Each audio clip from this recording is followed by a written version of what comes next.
Well, hey, y'all, look, I know I had to stop by and interrupt for just one quick moment, but I want to make sure that you know how important you are as a subscriber or even a listener. I need you all to please do me a favor. And I know everybody's asking for, contending for your time, your attention, your subscription, but I want to ask you just to do me a favor. If you are here enjoying what's happening here at Camille Nash TV, please be sure to like the show, whatever you're watching, like it, please. Why don't you?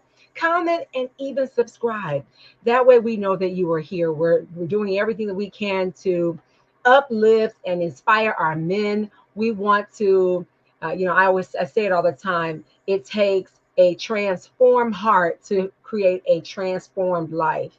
So it takes transparency in order to see transformation. You don't care about any of that. What's most important, I stopped by because I want to remind you that you matter, your listenership matters, and also to inform you that if you have not already, be sure to go on over if you're on Facebook to the Bullpen Show with me, Camille Nash, the redhead, so that you can stay connected and glued in with all of our guests, not only the guests that are forthcoming, but all the guests that have come in season one. We're going to be wrapping up season two soon. And I've got a lot of other big stuff that's coming over the next 3 months. It's just going to be explosive. It's already explosive.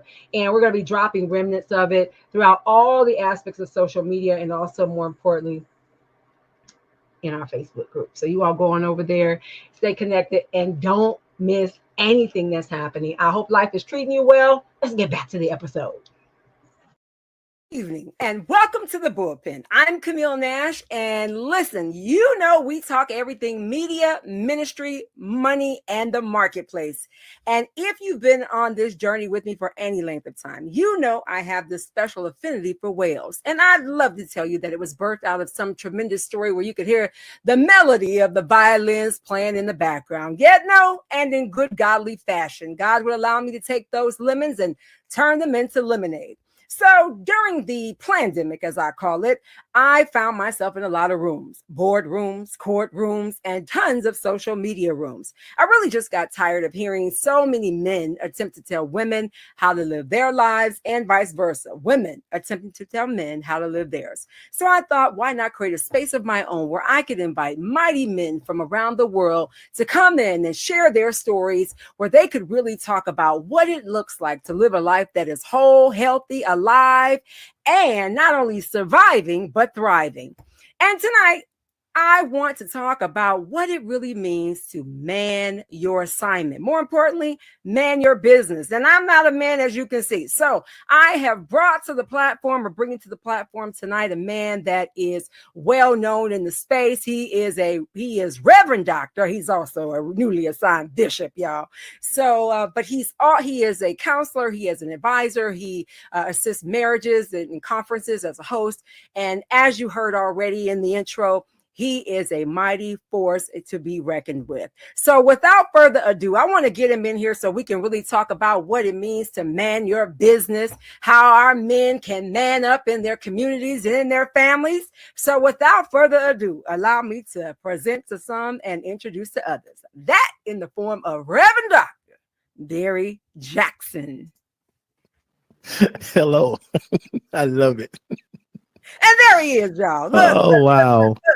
If y'all only knew. If you only knew. But nevertheless, nevertheless, this is my compadre, y'all. Look, yes, we serve in ministry together. The Lord has really just allowed us to be able to grow and be encouragers to one another in ministry and personally. He has a lovely, lovely wife, just really, really, really beautiful inside and out. And so don't y'all get no ideas, you women that are listening. But for the men, this is for the men. This is why I have it here. Because we want to talk about how to man your business. More importantly, how to man your divine assignment. Because it's an assignment that God gave. So, Barry, because you just got here, do you mind sharing with our audience for just a few minutes a little bit about yourself, maybe something they wouldn't have heard in the intro, or even something that they could find in your resume, something they wouldn't know about who Barry is? Well, something you didn't say in the resume. I'm a musician. I love music. I've been producing music for probably about 30 years. I've worked with quite a few people in the industry, from secular to gospel. So yeah, I'm a music guy. I love music. I thought I was going to go to school to be, for college, to be a college professor, teaching music. More likely the band. I was a band. I was in the band the whole time. Drum major. I was don't think I thought I was going to do my thing, but I ended up producing as far as music is concerned. Learned how to play all the instruments, and yeah, that's my thing. I love music. Wow, this you are. I did not know. See, he is a man of surprises. So, Barry, you have this new book. I know that you are author of multiple books, but the new project you have is about Man Your Business. Let's talk about what that means, and we're going to get into marriage, y'all, too, because I haven't really talked a lot about marriage thus far. So that's why I have the expert here tonight. Let's talk about the new project, Man Your Business. What's it all about, and what does it mean when it comes to a man manning his divine assignment? Well, I had an opportunity to meet with quite a few guys on a monthly basis, and some of the things that we would run across is a lot of men they knew what they wanted to do, but they didn't know how to do it. And so that's where the book came from. It actually came from when I was reading First Thessalonians, and Paul was telling us to mind our business, live quietly and to mind our business. That's where Man Your Business came out. And I said, you know what? Every time we meet, the guys are always saying, I have these great ideas, but I just don't know how to put them into action. And so that's not only just being a man, but being a father, being that husband, learning how to be that guy at work, to live a godly life in the space of being a Christian. So we ran into that quite a bit. So they knew that what their purpose were, but they didn't understand what the mission was. So that was one of the main things that we wanted to focus on. What is the mission? And what is God's purpose for your life? That's where the book Man Your Business came from.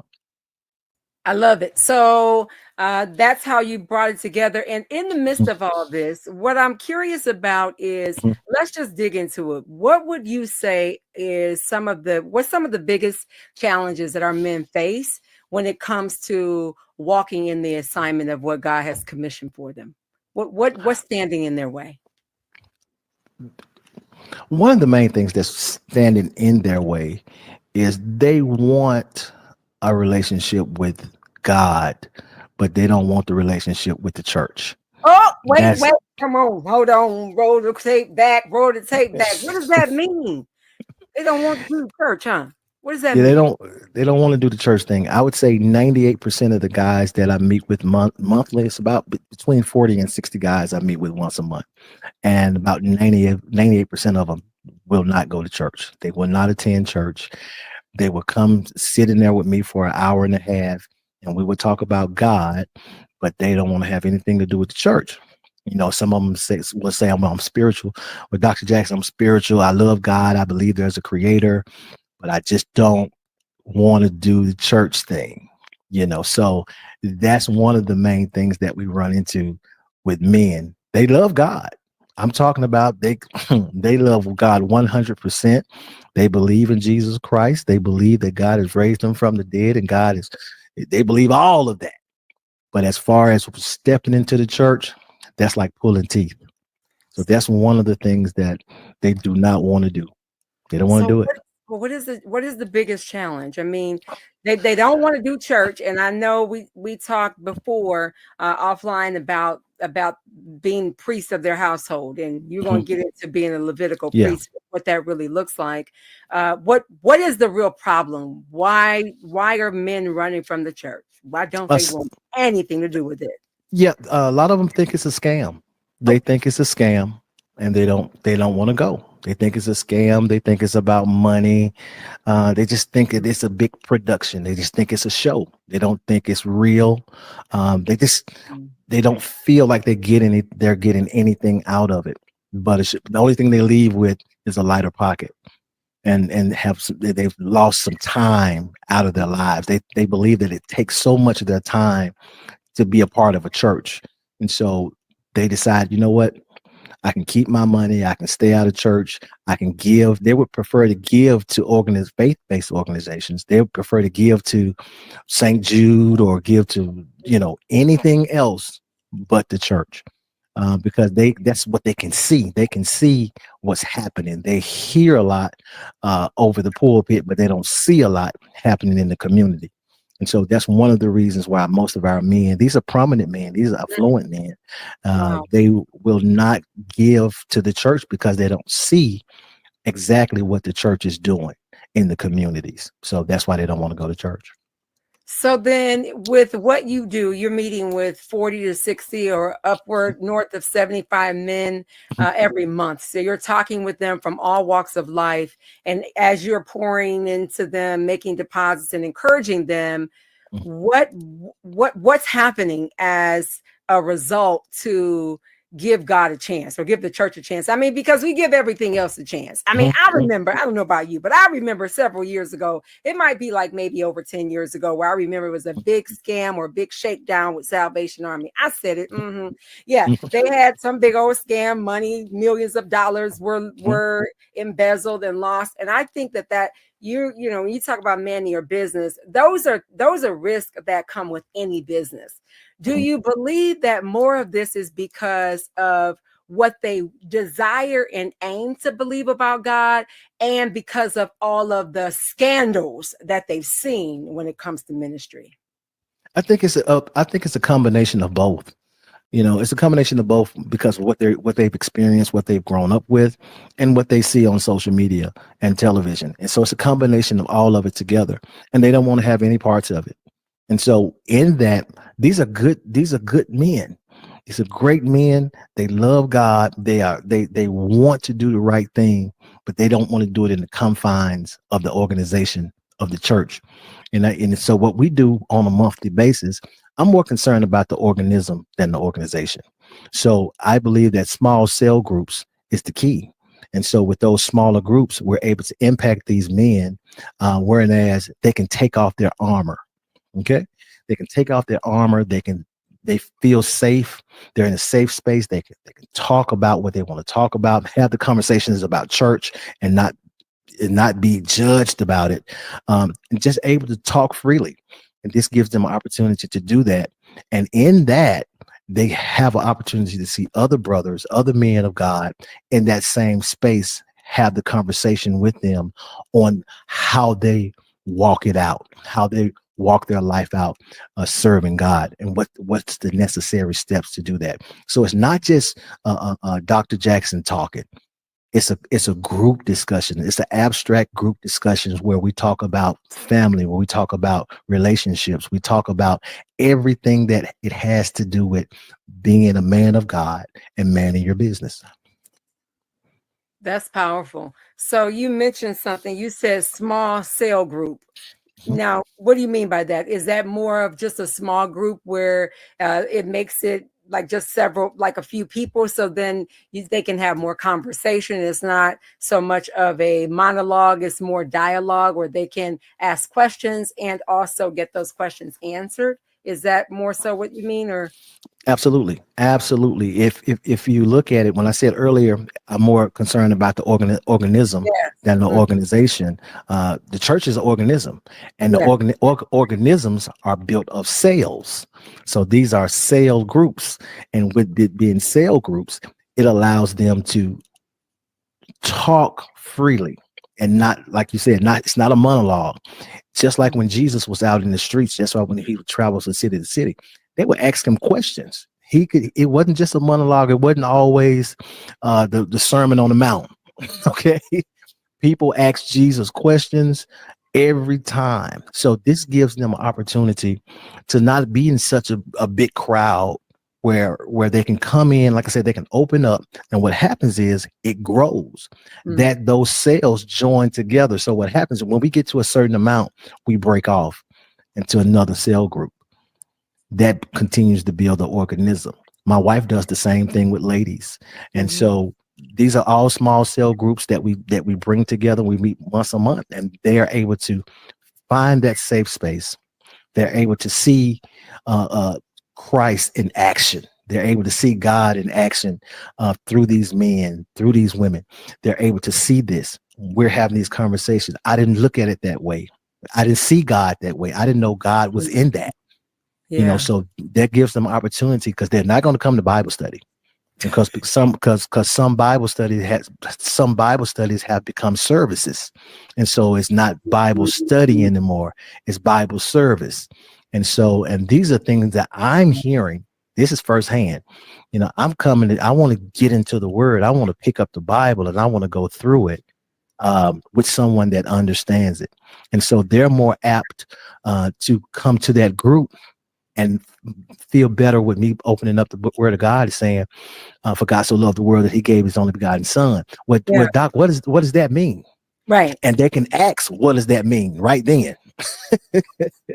Right. Without any judgment of, Yeah. what do you mean you don't know John 3:16? Everybody knows John 3:16. Well, 90% of the room don't know John 3:16. Okay. Come on, let's talk about it.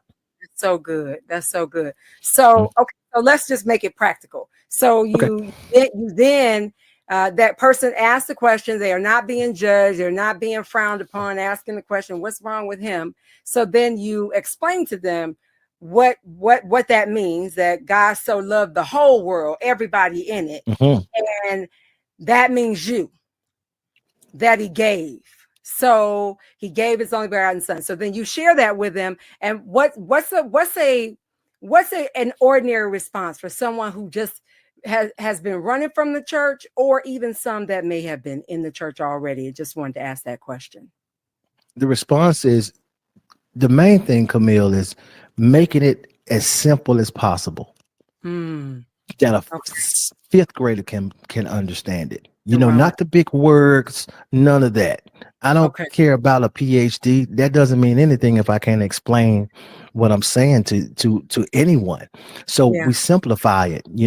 If I tell him, I may not hit him with for God so loved the world that he gave his only begotten son. I may hit him with Romans 5 and say, hey, while we were yet sinners, Christ died for us. I hit him with that. He's like, oh, okay. So you mean while I wasn't even here when Jesus was around. What do you mean? How did he die for me? And I wasn't. Boom, there it is. That's love, brother. Yeah. But God commends his love. That means that he keeps loving you. He's still loving you. You're talking to me right now because he loves you. So that's how we explain it. Because they're not looking for the big words. They're not looking for the pomp and circumstance. They're looking for, man, just break it down. Just talk to me regular. Okay, just talk to me. Don't give me the big words. Just talk to me. Tell me, why does Jesus love me? Explain that to me. Who is he to love me? I don't know him and he don't know me. So we have these conversations, and we can talk freely. They can ask the questions and not feel judged, no one makes them feel stupid or any of that. They don't feel like they'd have to live at this high standard where none of us can live at, because Jesus would never have come if we could do it ourselves. Yeah. And so that's one of the main things I share with them. Listen, you can't do this on your own. You can't. None of us can. So stop trying. So stop beating yourself up every day because you can't accomplish XYZ and you can't do it by yourself. That's where they have an opportunity to just open up and exhale. I'm talking about woosah. Yeah, and really none of us can do it by ourselves. If we're really honest, none of us can. We need God. And I know I need him every day, all day, every day. So when we look at, I love this. So what I'm hearing you say then is that they don't want anything to do with the church because of what it appears to be with all the stuff. They want it to be more simplified. So then what happens as you are having these conversations with them? Are they then to a place where they're willing to get to be more open to it? Or they're just like, no, I don't want to do that at all. I'd rather assembly myself here. But I get that too. I do like to direct them to a body of Christ. More so the organization, because some of them need community. even though they have community with us, but it's not on a consistent basis. And I think that directing them to a church for them to connect with a church that meets their needs, their family's needs. If they have children, how is the children's ministry? We have these conversations. These are things that they don't think about. With this, the preacher may be a great preacher, but their children's ministry is not a good children's ministry. So, there are some things. Go ahead. No, I'm just responding. Okay. Yeah. So, there's a lot to think about as a man that's trying to lead his home. Yeah. I have to go to the right church for my whole family, not just for me. I may like a bishop over here or a pastor here, but is that a good fit for everyone in the house? And those are things that we bring to the forefront when we're talking to men. You have to look out for the whole house. A husband, that the original word for husband is master of the home, master of the house. You have to be that guy, to make those decisions, those hard decisions, in the home. So that's why it's important. Those are the conversations that we have with those men when they're sitting in that room. That's powerful, because what I'm hearing is you are creating a safe space and you're making it practical. So now people can see themselves in it. We are an organism. The church is an organism itself. The building, the organization is the building, the structure and how things go forward, nonprofit. But when we talk about the practicality of getting to people's hearts, let's talk about some of the things that you do when it comes to encouraging our men to find that safe space. Okay, so they've realized how important it is. They're embracing the challenges.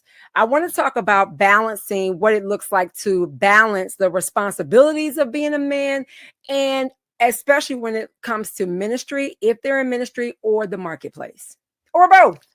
Ministry, the marketplace, or both. What does that? Yeah, because I know you got to do it all. So explain to them how to do that. How to do it. Being a man is hard. Okay. Well, y'all. Yeah. Being a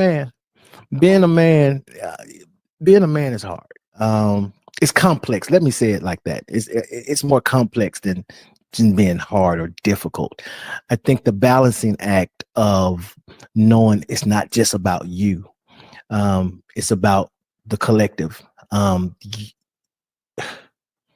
When you find yourself in particular spaces, understanding how to navigate in those places and how to balance everything, with your family, your job, and you as a person. I believe that one of the main things that we can do to balance that, we have to get alone with God. We have to. We need that time alone. We have to be alone. And if you don't get to yourself and get into that quiet space that you can meditate, that you can pray, and that you can read that word. Now, when I talk to the men, I'm not asking you to read 34 chapters a night. I'm asking you if you can give me one verse. Give me one verse. Can you give me one? Just one. I mean, if you say Jesus wept, I'm good with Jesus wept. Why did he weep? That means that he was a real person, that he cried like everybody else. These are the natures. This is the nature of the one that we serve. This is very important for them to get along with God, have that relationship with them, and find it on their own. That's the balance that you can find when you're trying to balance everything. I love what you said about get alone with God. Get alone with God so you can hear only God. What I really appreciate about that text, just the fact that Jesus wept. He wept publicly too. That'll hit y'all next week. He did it publicly. He did. Now, hear me? Did. So he wasn't afraid. There was no trepidation on being a human. Yes. And having real human emotions. So when we talk about the soul is the mind, will, and emotions. And I just want to keep it simple. And we talk about a man's mind, will, and emotions, since we're talking about manning your assignment, a man, manning your business and manning your God-given assignment. That means you have to be fully connected with God. So if you're getting along with him, then you can hear from him. Let's talk about the practical side of how to balance. I don't really believe in balance anyway. I'm going to say harmony. I don't believe in balance at all. That's my opinion. Look, you gotta do it. You gotta do it. Because listen, when you're in balance, something is always out of balance. So I like to look at it as harmony. It's like, right, think about all the instruments at the orchestra. You have all these instruments, even like in our ministry, all the instruments, they're coming together and they all have to find their little places. Then they got to tune up. Then they all come together and they have to find that sweet spot of harmony to be able to make the sound of melody, to make that melody harmonic, and it's just wonderful to listen to. Otherwise, you're gonna have a whole hot mess. So that's why I don't believe in balance, because I believe if you're in balance in one area, you're out of balance somewhere. So something's always out of whack. But if the aim is harmony, then you're looking to bring all those pieces together, and you've been able to do that successfully in business and in ministry and in your marriage and friendship. So I want to talk practically when it comes to men being able to create harmony and bring all those pieces together when it comes to relationships, because we're talking meaningful relationships all season long. We got to get our ships in order. Yes. You know, men, you have to make the decision. You have to make the decision. Make it happen. When I say make it happen, you can't be slipping and sliding on your decisions. You have to be definitive in making your decisions. The word of God says a double-minded man is unstable in all of his ways. So manning your business is making the hard decisions, making a decision. May not be the right decision all the time, but God dog it, make a decision.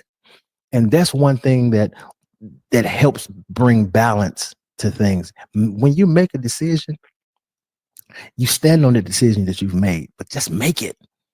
You know, I got to do this. I have to do this. I have to do that. I have to do that. Not just making the decision, but making a plan to make the decision. One thing that has helped me is I have a to-do list. I used to think that I got it. I can do this. I can do that. But I needed to make a list, and I needed to make a decision about each thing on that list. When I got to it, I had to make a decision, or I've made a decision before I got to it. So that's very important for men to understand. You can't be indecisive. You cannot. No woman is going to follow you if you're indecisive. It's not going to happen. You have to be able to make the decision, whether it's a good decision or a bad decision. You've made the decision and stand on that decision. So that's how you balance. That's how I've learned to balance. And that's what I share with men. You'll understand when you start making decisions. Again, a double-minded man or woman is unstable in all of their ways, all of them. So that's why it's important. Make the decision. In all their ways, not just some of them. All of them. Because you brought in the relationship and your wife, you've been married for almost 2 decades. Did I get that right? I believe you so. You got it right. Yes. And I have to double check. I have to fact check. And so I want to make sure that men understand that it's not a cakewalk, that it takes effort. It takes effort. I always believe that effort is not what I do compared to somebody else. It's what I do compared to what I could have done. It's me against me. It's me versus me. But I want to talk about how important is accountability. The A word. Accountability in a man's life, particularly when it comes to maintaining a healthy marriage. You know, we talk about communication all the time. We talk about communication. We're going to get to accountability, and that's all a part of accountability, because you don't know how to be accountable if you don't have the conversation about being accountable. But it goes back to commitment. Everything is about commitment, being committed to the relationship, being committed to the marriage, being committed to your career, being committed to anything. I think where we struggle as men mostly is being committed to the relationship. So we could talk about conflict resolution and communication all day, but if you're not committed to the relationship or accountable to the relationship, it doesn't matter. We could talk all day and have the best communication, but if I'm not committed to the relationship, you can talk till you blue in the face. It's not going to change anything. But being accountable as that man and committed as that man, that's what makes the difference. That, you know, the part of the vows for better or for worse. Mm-hmm, mm-hmm. That's commitment. That is commitment for better or for worse. Okay, that's why you see a lot of people writing their own vows. They just take that on out. Yeah, they just look. You see my face over here. I'm seeing people write better for better for better. No, exactly. That's not what it says. That's not what it says. That's not what it is. It said for better or for worse. That's committed to the relationship. And then it said for richer or for poor. Mm-hmm. Now for richer, that means that if you didn't have it and now you have it, more of it, I'm still going to stay with you and not leave you. See, it's two sides to that. And then it said richer or poorer. That means that I'm already poor and I may get poorer. Are you still going to stay with me? You see what I'm saying? Will you stay? Will you stick and stay? That's committed to the relationship in sickness and in health. You see, all of this, I almost ran right there. Listen. Don't leave the chair though. All I know, right? Listen. Don't leave the chair, y'all. Don't leave the chair. All of that is comprised of commitment.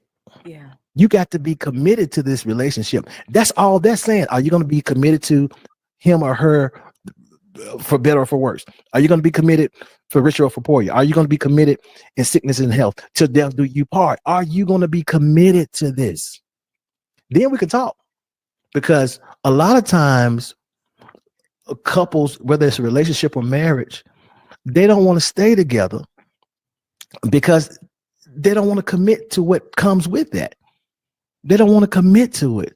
Or you have to want to do it. You have to want to do this, Camille. You have to want it. Well, so when I sit down and talk to couples and they sit in front of me, and I've sat in front of thousands. Mm-hmm. When they sit and talk to me, the first thing I ask them, I said, "Do you want to do this?" Yeah, I want to do it. I want to do it. But are you committed to do it? And then I remind them of the vows. Well, that wasn't our vows. Well, do you have a copy of your vows so I can look at them? Because it should have included that. Because I think a lot of times that those are traditional classic vows, but if we really look at it and put it on the table, I think that's where we're missing it. Yeah. We're missing the commitment part. And I often think of commitment being the glue that holds everything together. Absolutely. Because you have to, my old school pastor used to say, you have to be committed to the commitment, but then you need to be connected or married, or jointed to the right person that's going to honor the vows, that's going to honor what you said, honor the commitment. Yes. I often think about accountability also as accountability doesn't work if you're not honest. Yeah, it won't work if you're not honest, because everybody's talking about I have an accountability partner, but are you telling the truth? Are you telling them the real truth about what you what you were just thinking about doing? Like that's another day, another conversation. Yes. Like let's just get real with it. So that's the beauty of having here tonight, is to talk straight to our men, speak straight to their heart on it hasn't always been easy for you. And so I want to talk about when it gets down to the nitty-gritty of not all of us had great relationships. I don't know, were your parents married a long time? Did they model a great example in front of you? Not a lot of people have that. Was that your experience? Yes, I had both parents in the home. I had both parents. A long time, right? Okay. They were married, yes, a long time, for almost 50 years. Exactly. So you had an example. You had a real life in the flesh example. So many of us, I don't know what the percentage is or what the stat is. I will know by the time this show airs. So I will That's right. What the stat is. of marriages from people that didn't Yes. have those examples. So I want you to talk to those that may not have had those in life fleshly examples in front of them on what it looks like to stick and stay, to have stick-to-itiveness, to do whatever it takes with integrity, to stay together, to work it out with honor and with love. You know, it starts with, and I know I'm kind of going a little into the relationship thing, and it's kind of what we're talking Let's about. do it. Meaningful relationships. Yeah. So, you know, it starts with, you know, you're talking about the home. I grew up with both parents in the home, and, you know, it really hit me a while ago that I never seen my parents argue. Never seen them argue. I never seen them fight. I never seen any of that. I mean, the whole time I was there, I never seen it. I never seen them at odds with each other. If they did, I didn't see it. You know, I always saw my father go to work, and my mom, she would go to work. I would always see that. And they always kept things behind the wall. You know, I'm sure they did knock down and drag it out because it was 9 of us, and I was the youngest of 9. Absolutely. So, but for those who didn't have that, you know, that's hard. And you have to really dig into that, because what happens in the past will definitely affect your future. So what I realize is this: in these relationships, always try to be friends first.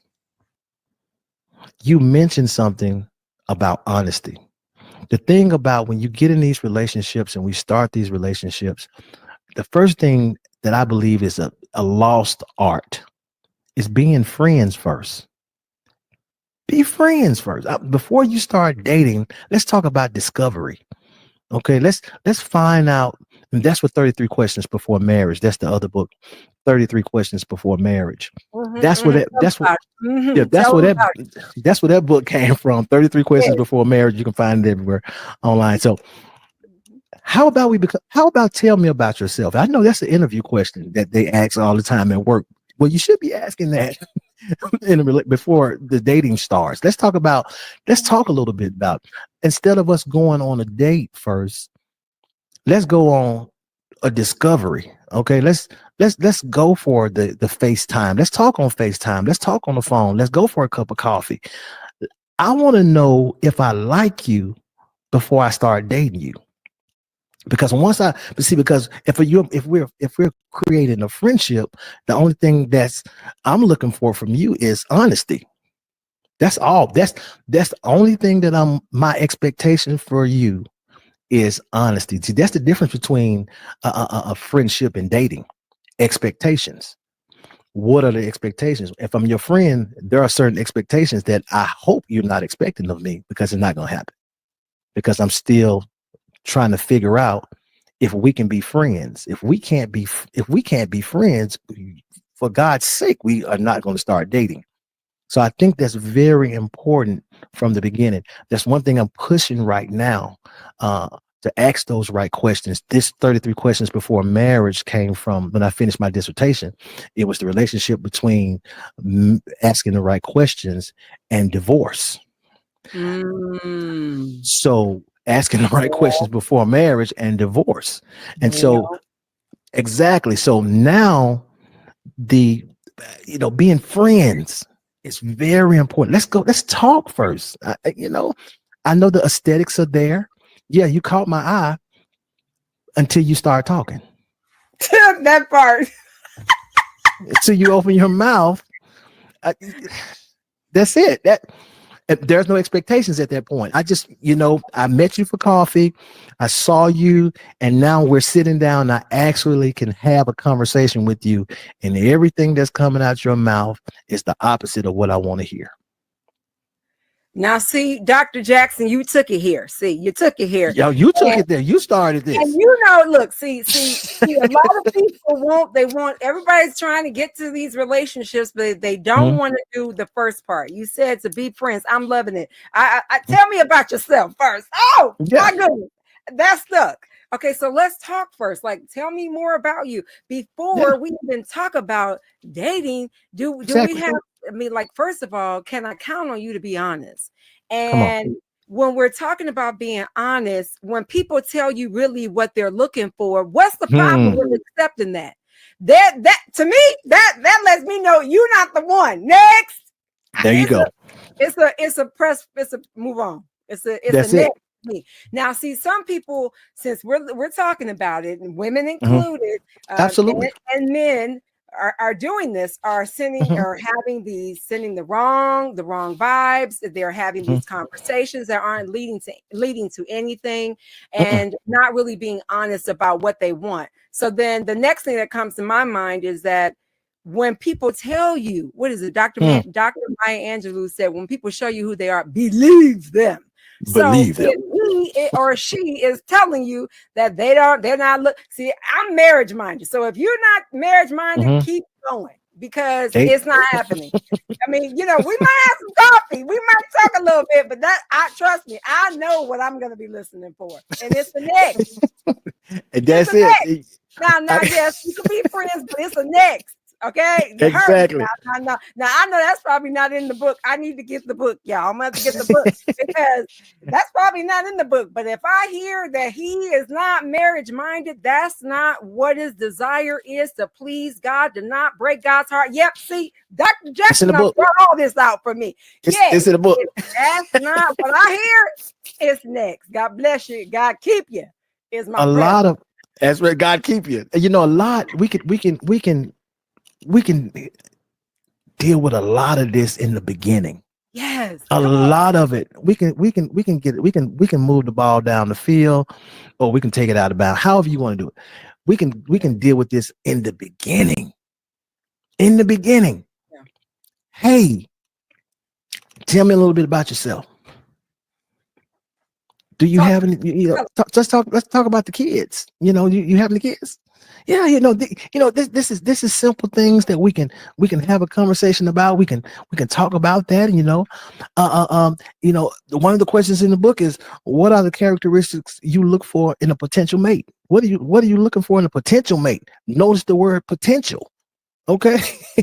Because right now I'm looking for a friend right now, and people hate the friend zone. What's wrong with the friend zone? There's nothing wrong with the friend zone. Nope. What's the alternative? The dating zone? Can you talk to people about what the value is of the friend zone? Why is it so important? In fact, I mean, it's really necessary. It's a part of the foundation. Absolutely. So talk about why that's so important. Like, and make it real practical for those that are listening. It's important because you have to make the decision if you like that person. You might not like that person at all. You meet this person and you start dating them, and you find out that they smoke. They're a smoker, but you didn't find that out until the 5th date. They're a smoker.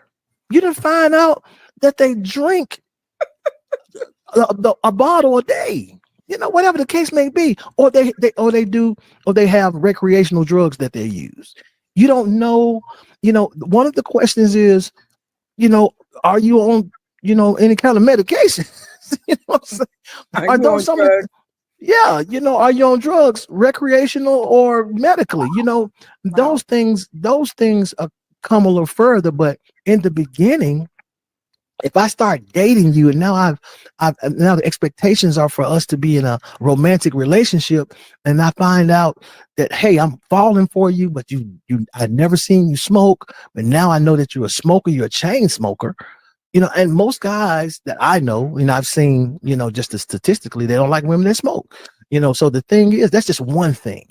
So that's why it's so important to find out who you're dating as a friend, because the expectations are different. See, when you're a friend, you can say what you want to say. You can say what you want to say and say it how you want to say it. And what am I going to lose? What do I have to lose? I can be me 100% of the time as your friend.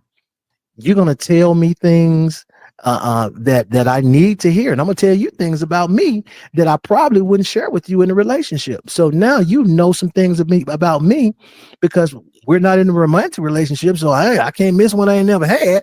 So I'm going to tell you, but do you like this one? No, I don't like that. So now you know that I don't like that. but I don't like short women. Well, you short. So I'm not trying, I'm not trying to figure out. Now you ain't, I'm just saying that's a preference. I'm not being facetious, but and that changes. Yeah. So that is some of the things. One of the questions is, what irritates you? What are your dislikes? What makes you uncomfortable? These are things that we're asking. What's your meaning of success? Let's talk about that. What a success means to you. Do you believe in sex before marriage? Get quiet. Get real quiet on that one right there. That's an ask. That's an ask. You got to ask. Some folks are expecting it, and I'm going to be telling you, no, they ain't happening. So, no. Let them know. You got to let them know. Early. You got to let them know early, so then early. They don't waste their time, they don't waste yours. That's the way I think about it. I mean, absolutely. If you're asking these questions, Camille, during the friendship zone, yeah. You can talk about it. You can talk about it. How do you feel about having a current friendship with a past boyfriend or girlfriend while dating? Mm-hmm. How do you feel about having a current friendship? Yes. With a past boyfriend or girlfriend while you're dating that person? Mm-hmm. Jealousy is real. Well, you got to get rid of all of your friends now, because this person right now, you can't have any friendship with either past boyfriend or girlfriends. But we own a Krispy Kreme together. What are you saying? So these are just a few questions in the book that that we can have the conversations about in the friendship zone. What do you consider cheating? Because cheating to me may not be cheating to you. Yeah. We can have that conversation. Yeah, because I'm telling you, cheating is different. Are you responsible with your money? Are you responsible with your finances and with your credit? There you go. These are things that we can have in the friend zone. And I love this one right here. Have you ever been in an abusive relationship, mental or physical? Physical. How do you feel? How do you feel about domestic violence? Ooh, that's good. Emotional. Yeah. Financial, that's a good all question. Of that. Who's asking that? Like, have you ever been involved in a domestic violence relationship? Pause. Absolutely. Pause. Wait for an answer. Exactly. Let me give you one last one. Watch this. Have you ever been incarcerated? Well, I'm gonna need to know that. Come on, somebody. So let me ask you, in your research, are you finding, or have you found that a lot of people are unwilling to ask these questions? 100%. Okay. They don't want to ask them because the intentions are different. If you're skipping the friendship and you're trying to get right to the dating or whatever you're trying to get to, you don't want to mess it up with the questions, because you don't want to find out the truth. You don't want to find out. You don't want to know it, because you got a goal, you got an ulterior motive that you're trying to get to, unless you are what I call a DWAP, DWAP, dating with a purpose. Unless dating with a purpose, you want to know the answers to those questions. But if you're not dating with a purpose, you don't care about none of that. You don't care about none of those questions. None of that. I'm trying to get to where I'm trying to get to. I'm trying to get to this, whatever it is. You're not concerned about, have you had traumas in the past? Are you dealing with childhood traumas? You don't care about any of that. You don't care about whether you've been incarcerated, and how, and if you have, how long. How long have you been incarcerated? Because if you've been incarcerated from 16 to 25 years, or 15 to 25, you've been incarcerated most of your youth and adult life. That has some impact on your psychologically. Yeah. So definitely. Exactly. That's why you do some of the things that you do, and you don't even know it, because that's been hardwired in you. So these are things that you may want to ask, and not just only how long, but for what. Well, then there's that. For what? You need to know. I want to Rather know. than getting down the road. Yeah, you need to know. Exactly. And those questions are not asked. I was talking to a couple who had been married for 13 years and never asked that question to her husband. Never Say asked him. She never asked him. And he had been locked up for 6 years before. She had And no idea. Wait. They were married 13 years and she didn't know it? Didn't know it. 13 years and didn't even know it. Absolutely. Wow. So how did they work through that? Were they having a crossroad in their marriage, or it was just something that had come up? Yeah, it was something that how he was acting. He was acting out in certain ways. And that's where it came from. That was 6 years of his life, that he was incarcerated in a particular prison. And he had to do what he had to do what he had to do to survive. It will definitely impact you. How do you think society has how do you think society has impacted the role of a man? I mean, we won't even get into same-sex marriages and all that, but just how has the role, or how has society impacted the role of the man and its parlay onto the families? I think it's overstimulations through social media and what we're seeing. And that's the impact right there. We are overstimulated by so much information. It's an information overload. We're seeing so much at one time. This generation, we didn't see half of this stuff growing up. I came along before the cell phone was even out, before the computer was out, before any of that happened. We were here. Color TV just came out. But now we're overstimulated by hyper reality. And when you're looking at hyper reality and dealing with hyper reality, we have the reality shows, we have all this misconception of what it is to be a father, a husband, a wife, all of that, so that is this is what we're dealing with. And that's how it has affected us. These reality shows are killing us.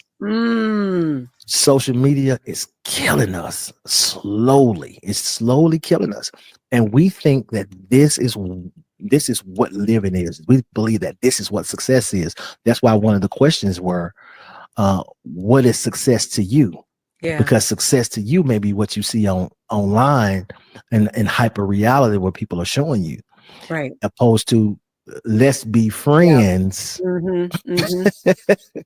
Let me find out my reality versus what you think it is. Yeah, absolutely. So that's what I believe. That's what I believe it is. We just overstimulated, and it's information overload. So we don't know what to choose. We don't know what to stand on, because everybody is telling the truth on social media, right? Everybody is telling the truth. Or, Camille, this is my truth. Don't get me started about that. There is only one truth.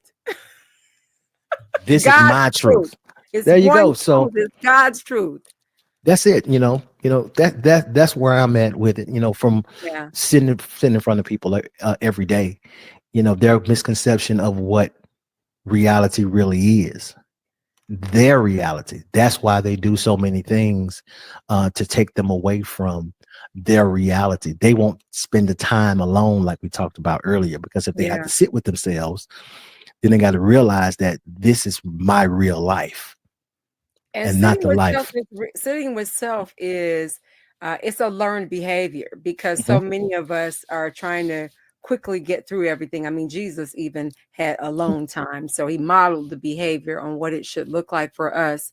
I want to look at, or just jump into a couple of the things that you mentioned. I just want to know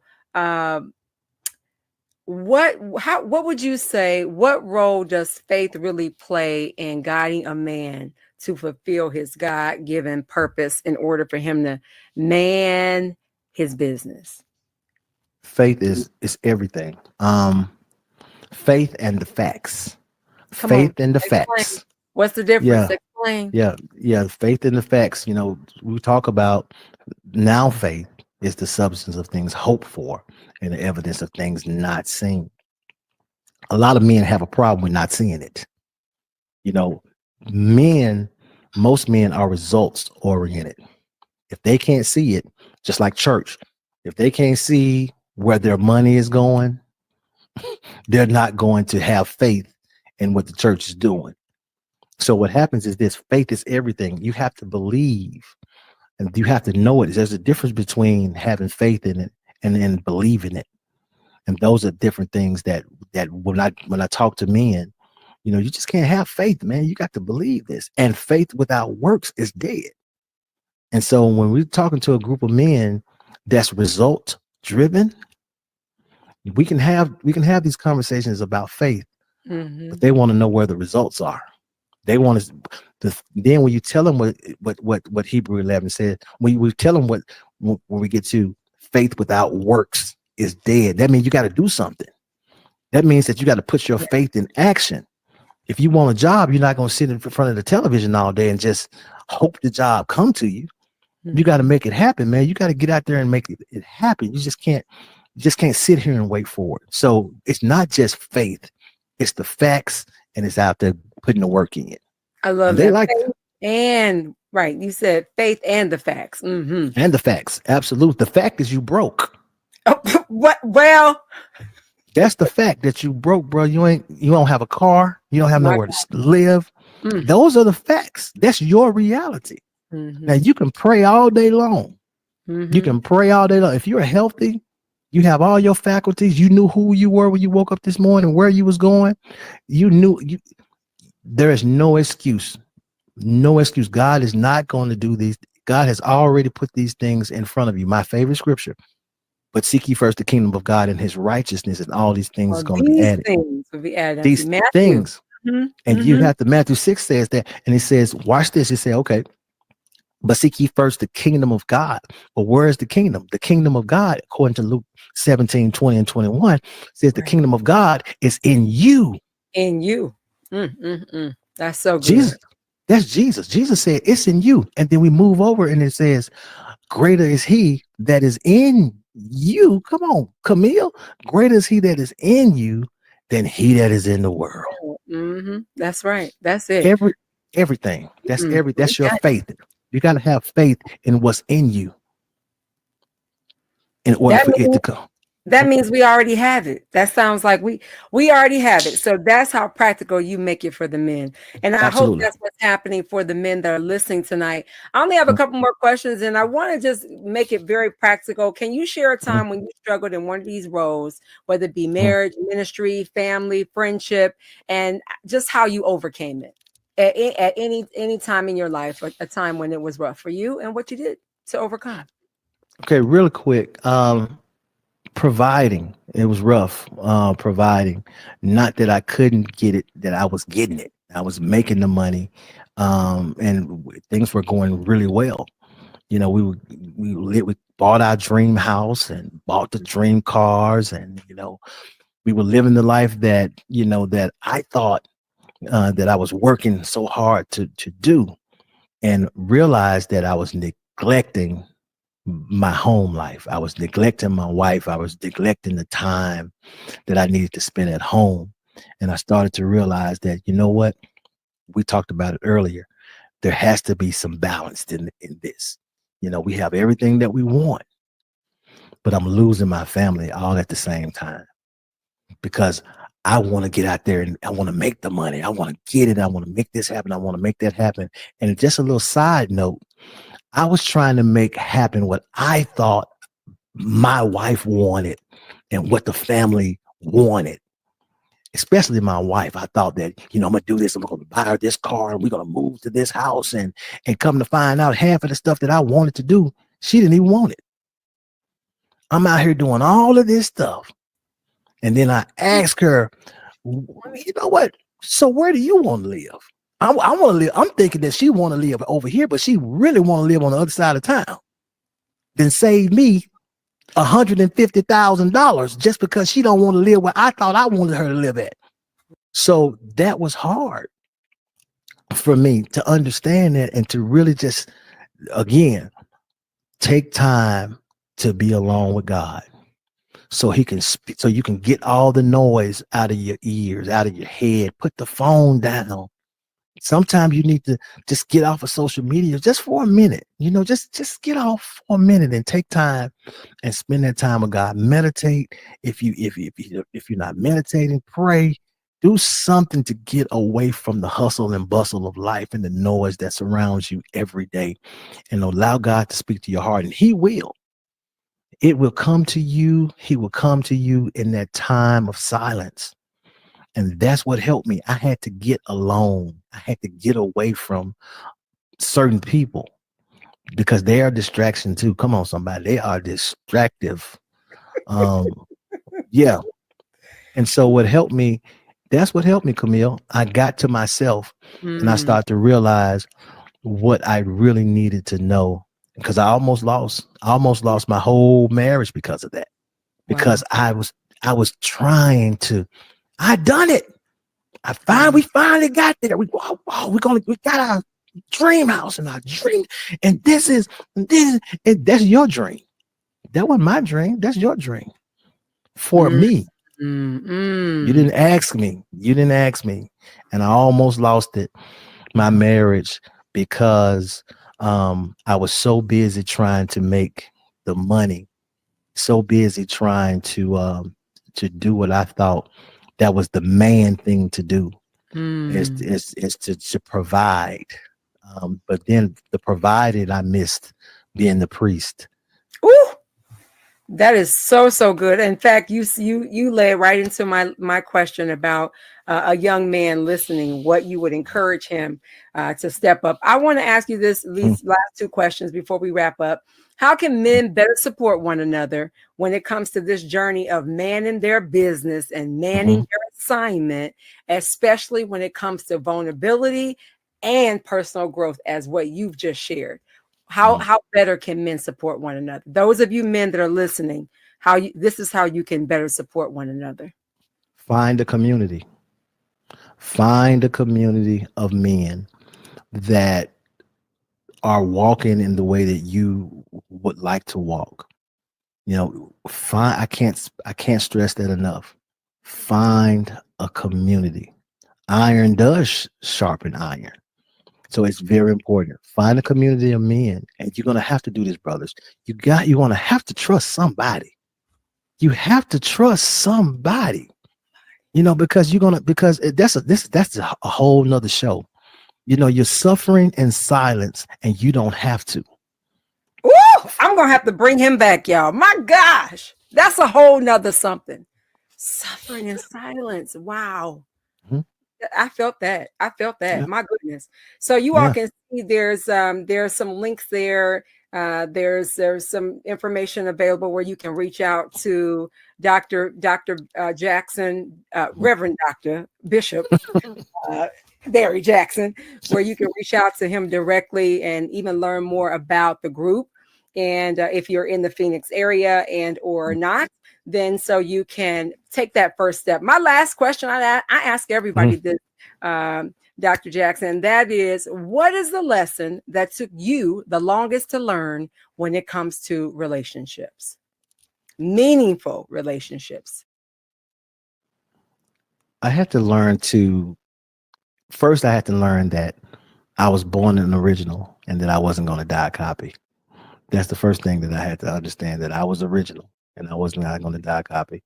And not just that, but I had to learn to listen to my partner. I had to learn active listening. That is one of the main things that I've learned, that I had to be who I am as an original. And I had to learn to listen, active listening was my thing. I had to do that because I thought I knew it. Camille, until I realized I didn't know it. And so listening was the main thing. Active listening, active listening. Listening.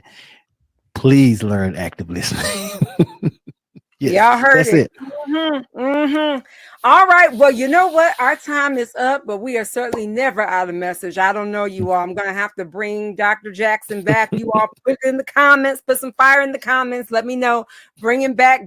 We might have to talk about that, men suffering in silence. Yes. But I have to tell you, it has, of course, been my delight and my privilege to serve you in this way. Thank you so much for coming out and being vulnerable and transparent tonight for our listeners, because I know that this is going to be a blessing to someone. So we want to just thank you for coming on into the bullpen tonight, and we will see you for certain in our next in the next episode of when you come back, because you're coming back. Right. Thank you for having me. All right, my pleasure. Well, wasn't Dr. Barry Jackson phenomenal? He was phenomenal to me. Now, I hope that you all will do me a favor and not keep this to yourself. You will go out and share it, and you won't be greedy and keep it only to you. So my wealth theory tonight is very simple. Dr. Jackson dropped so many boulders, not nuggets, boulders up in here in this bullpen tonight. One of the key items I heard him say is it's important to get community. And that's really what we're trying to develop here is community, a community of men. I know people ask me, why am I a woman having this space? Well, I can because it's mine. I'm qualified. I've got all kinds of backgrounds in media. You don't care about any of that. What you care most is that we're bringing quality men in from around the world to come in and speak directly to your heart so that your life can change, not just to have your ears tickled, but so your life can change. And so, listen, we thank you. I encourage you to go on over to the Facebook group, The Bullpen Show with me, Camille Nash, the Redhead. We're going to be providing all the updates with all of our guests that have come into the bullpen, even those that are forthcoming. That way you stay connected and not disconnected. And again, be sure to share this message with anyone that will listen. And we thank you for being in the bullpen tonight, and we will see you on the next episode. Good night.